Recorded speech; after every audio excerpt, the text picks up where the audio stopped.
Η σημερινή εκδήλωση, όπως γνωρίζετε όλοι, γίνεται γιατί σήμερα τελειώνει η προγραμματική μας περίοδος. Η χρονιά ήταν αρκετά δύσκολη από όλες τις απόψεις, ούτε καν ο καιρός δεν ευνόησε να λύσει σωστά το πρόγραμμα.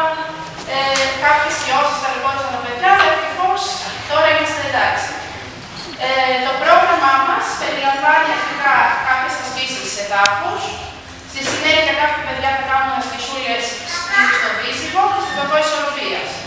Και στο δεύτερο μέρος, ένα το χορευτικό που συνηθίζουν να ετοιμάζουν τα παιδιά και η απονομή επέτειο.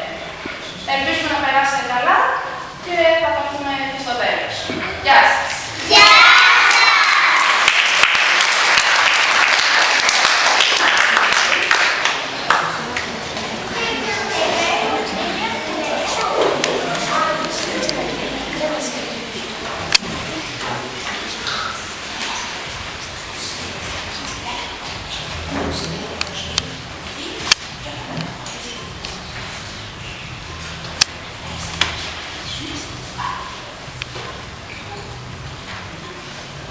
Thank you.